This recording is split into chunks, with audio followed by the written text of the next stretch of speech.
May naiwan pala ako ditong kapayas o papaya. Ihiwain natin ito at tapos lagyan natin ng tinapa at saka miswa para makahigop tayo ng masarap na sabaw at mainit.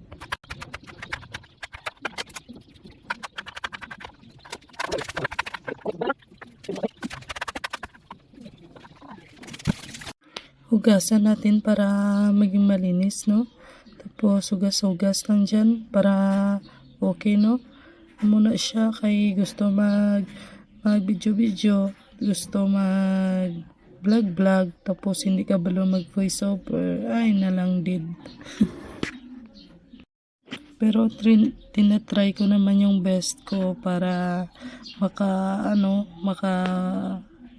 ahos bombay igisahon ta na siya tapos sliceon ta anay para nami ba na tungaon ta lang ni siya kay kamahal sang bombay pwede na siya tunga ta para ka sa sunod nga luto may ara pa ta nga tunga di ba hindi kinabot yan sang kamatis kay tamis naman ay kay aslom naman ang tinapa no dara kay makiyad ta anay nantawan nyo anay ha.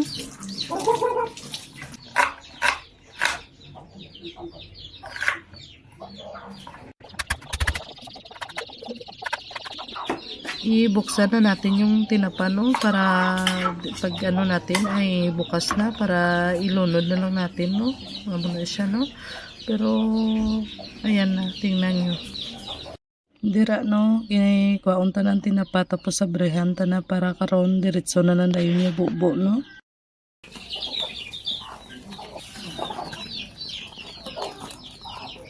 Ibutang tanan ning aton nga kalaha kag ipandaron para kung init na ibutang tanan ning mantika no.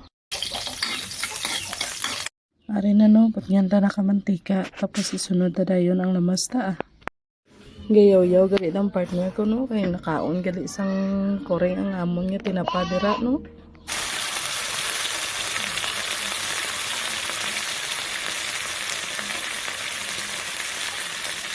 Tapos bombay na no, tapos ilunod na dayon ang aton nga tinapa.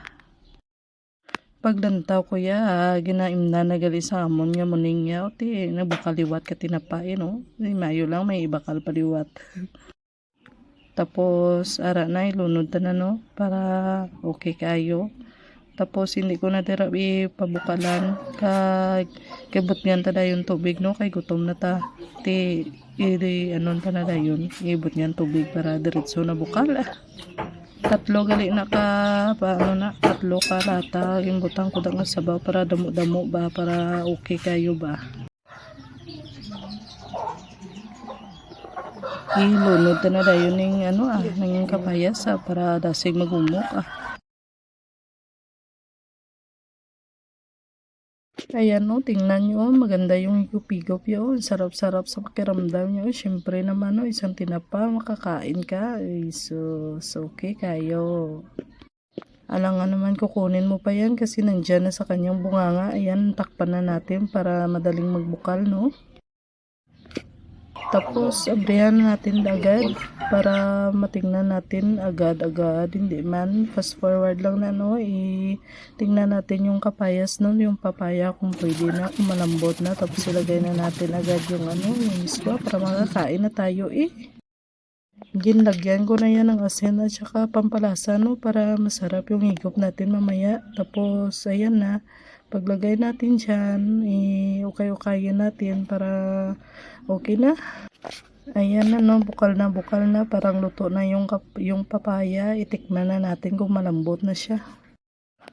Kaya malambot naman siya, ilagay na natin yung miswa no, pinubuksan ko pa yan lahat para ilagay na natin.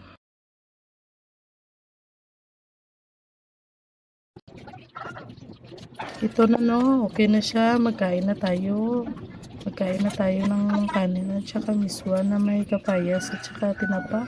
Masarap talaga yung higop natin ito no. Tingnan nyo guys. Pati yung papi namin nasarapan, ilang kapayas ba yan ang ubos niya.